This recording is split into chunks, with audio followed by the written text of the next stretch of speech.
Ben oui, t'en as c'est ça. un invité aussi. Un invité qui est une sommité dans le domaine de la recherche sur le sommeil. Je pense qu'on n'a jamais jasé avec une personne qui en connaît autant. Tu sais, lui passe ses journées à faire de la recherche sur le sommeil et tout ce qui concerne le sommeil, la nuit.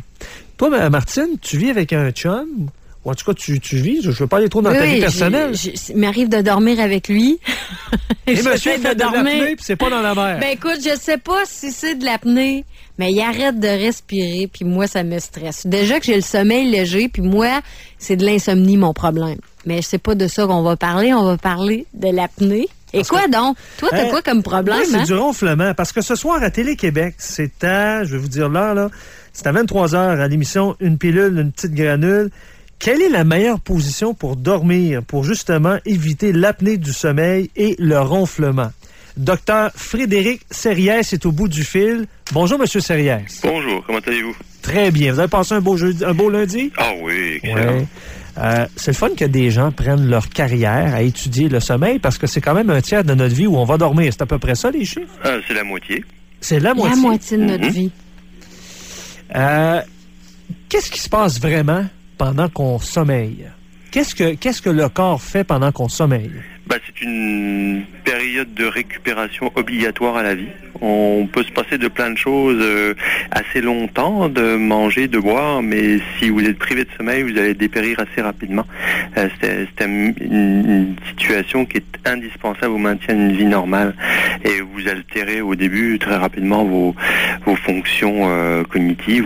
Vous avez des difficultés à penser de manière adéquate, vous avez des difficultés à vous concentrer, vous avez des pertes de mémoire, etc., assez rapidement que vous manquez de sommeil et ça se dégrade au fur et à mesure que la période de sommeil se rétrécit. Mais ce qui se passe, ce qu'on voit le plus souvent, je vous dirais, chez l'homme, à part des situations extrêmes, c'est pas que les gens sont en manque de sommeil complet, c'est que le sommeil est perturbé dans sa continuité, c'est-à-dire que vous avez des éléments qui font que, au lieu d'avoir tous vos stades de sommeil qui se succèdent les uns après les autres dans une structure normale, parce que un sommeil récupérateur, c'est un ensemble, ce qu'on appelle le cycle de sommeil, qui dure à peu près 1h30, qui se succède au fur et à mesure que la nuit avance. Sauf que le cycle de sommeil que vous avez en début de nuit, c'est pas le même que vous aurez en milieu de nuit, puis c'est pas le même que vous avez en fin de nuit.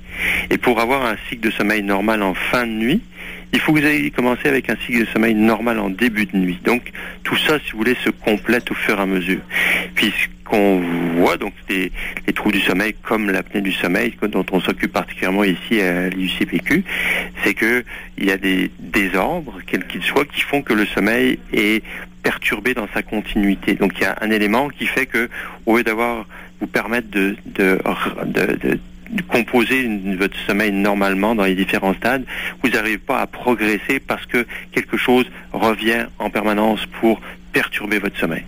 Quand il y a des gens qui nous disent être en forme et avoir des nuits de 5 à 6 heures, quand on nous dit que moi je suis habitué, c'est mon mode de vie, je suis performant au travail, c'est de la foutaise. De ce que je peux lire aujourd'hui, parce que je me suis renseigné un peu sur le sujet, quand on manque de sommeil, c'est pas vrai, on sera moins performant, moins concentré, moins rapide dans ses réflexes? Tout à fait. Sauf que si vous voulez, il n'y a pas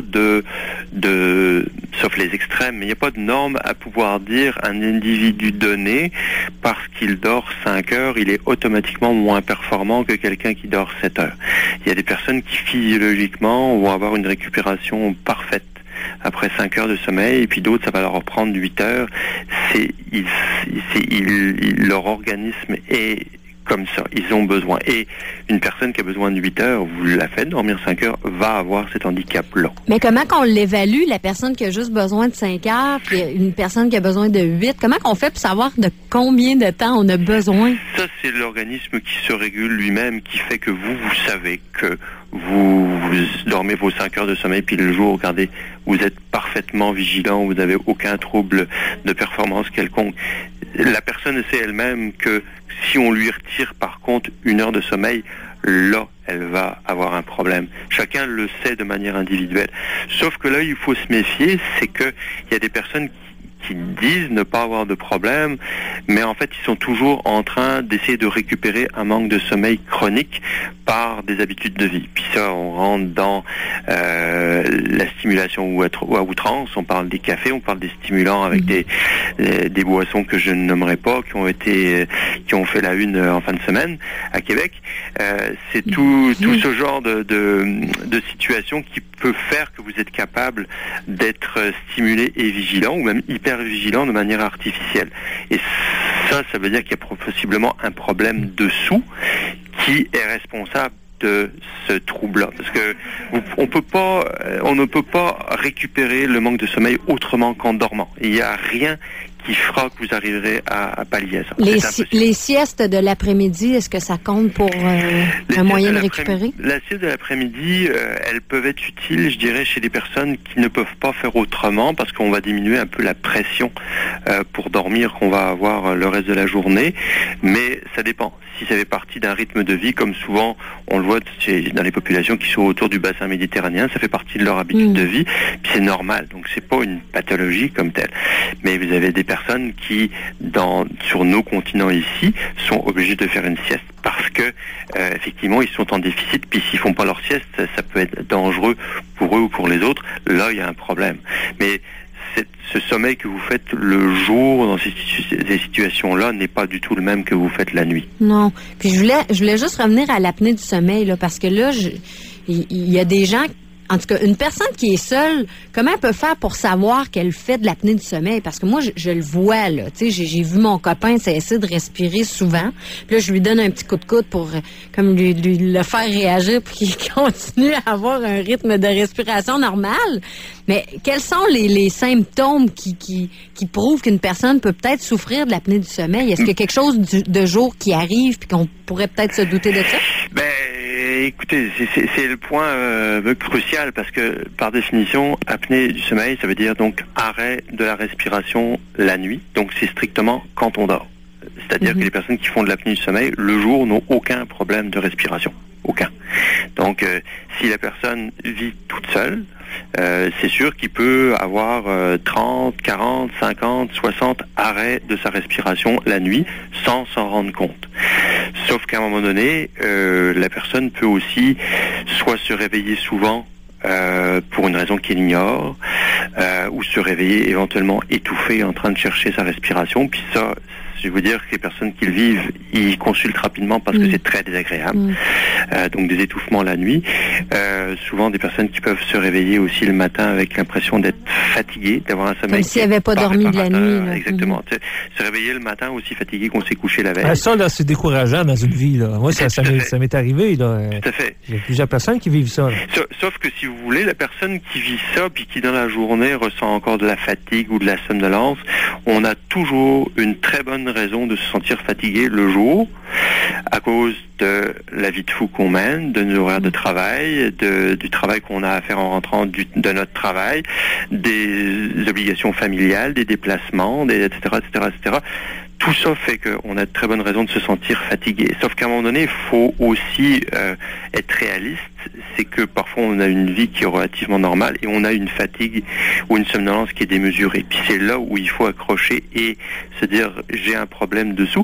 Et souvent, c'est les personnes de l'entourage qui font tirer les sonnettes d'alarme. C'est un peu la même histoire que le ronflement. Là. Voilà. Là, le ronflement, c'est pas le problème pour celui qui ronfle, c'est le problème pour la personne qui dort à côté. Mais tu dis ça, Martine, mais docteur, je me suis réveillé hier par mon ronflement. Il faut le faire pareil. Sauf que, je vais vous dire, si vous vous réveillez avec votre ronflement, c'est probablement parce qu'il y a autre chose que du ronflement. C'est-à-dire que probablement que c'est peut-être une apnée ou presque une apnée qui vous réveille, possiblement. Parce que le ronflement, c'est vrai, il faut démystifier un peu. Une grande partie de la population ronfle. Le ronflement, c'est quoi? C'est simplement une vibration des tissus de la gorge qui rentre en résonance. Donc qui résonne, et c'est ça qui fait un effet de cage de résonance dans les tissus de la gorge et qui fait que les gens ronflent. Sauf que ça, en soi-même, le ronflement, ce n'est pas une maladie. C'est simplement une altération sonore. Ça peut avoir des répercussions en termes de qualité de vie pour le conjoint ou la conjointe à côté qui peut être significatif. Ça, j'ai aucun doute là-dessus. Mais en soi-même, quelqu'un qui ronfle, chez qui il n'y a pas de manque d'oxygène, qui perturbe pas son sommeil, ce n'est pas une maladie. Sauf que souvent, le ronflement traduit une sorte de restriction au niveau des tissus de la gorge et va s'accompagner d'épisodes où non seulement il y a du ronflement, mais les tissus se ferment plus que ça et le sujet manque de respiration. Donc, quand il y a un manque de respiration, ça veut dire allié à une obstruction des tissus de la gorge. Et là, ça a des conséquences sur le sommeil. C'est pour ça que ma blonde m'a dit des fois, mais on dirait que c'est pas du ronflement, c'est que tu respires drôlement. C'est ça? Vous respirez moins. Voilà. Puis à un moment donné, je dirais, au bout du continuum, c'est qu'il peut y avoir un moment donné où vous respirez plus. Puis quand vous respirez plus, par définition, vous ronflez pas. C'est que le problème, c'est quand vous reprenez votre respiration, là en général, c'est un ronflement qui est assez explosif et c'est ça qui réveille en général la conjointe ou le conjoint si c'est sa femme qui est sujette à ça. Mais là, docteur Sériès, on parle de ça, mais est-ce qu'il y a des moyens de remédier à l'apnée du sommeil ou aux troubles de respiration pendant la nuit? Oui. Ça écoutez, il y a plusieurs traitements qui existent pour ça. Il n'y a pas de médication pour ça. Il y a plusieurs traitements qui sont possibles pour ça. Bon, vous l'avez mentionné dans l'émission de Télé-Québec au niveau de la position de sommeil. Bon, ça, je dirais, c'est une solution simple. Il y a des personnes qui peuvent avoir des problèmes de ronflement et d'apnée uniquement sur le dos. Donc, on peut recommander d'éviter de dormir dans cette position-là. Je dirais, les études actuelles disent que, bon, c'est plaisant à l'idée, mais c'est rare qu'une personne qui a envie de dormir sur le dos arrive à strictement éviter de dormir sur le dos. Elle va à ce moment-là moins bien dormir parce que elle ne dort pas dans sa position où elle est confortable. Donc c'est pas forcément la solution miracle. Dans des cas légers, il y a certaines chirurgies qui peuvent se faire au niveau des tissus de la gorge, donc au niveau des amygdales, au niveau du palais, au niveau de l'aluette, mais on les réserve quand même aux cas qui sont plus légers. Dans des cas qui sont plus marqués, il y a des traitements comme avec certains appareils dentaires qui se font de plus en plus, qui ont l'avantage d'être très faciles d'utilisation. Donc c'est simplement un petit appareil que vous mettez en bouche qui va s'insérer sur à peu près une dizaine de dents de votre maxillaire supérieur, la même chose en bas, et ça va simplement permettre de modifier la position de votre mâchoire inférieure, donc l'avancer un petit peu. Ça ne se voit pas du tout, donc c'est pas disgracieux et c'est facile à transporter. Une petite boîte, vous mettez ça dans la petite boîte, ça se transporte facilement. Et dans les cas pas trop sévères, je vous dirais, c'est relativement efficace et très facile à utiliser, assez confortable. Donc ça, c'est quelque chose qui est très qui se développe de plus en plus. La seule chose qui actuellement est un point négatif avec cette technique-là, c'est que on n'a pas moyen de prédire pour le moment quelles sont les personnes chez qui ça va marcher. Et une orthèse, comme tous les appareils dentaires coûtent quand même passablement cher. On parle de traitements qui peuvent aller de 1200 à 2200 $.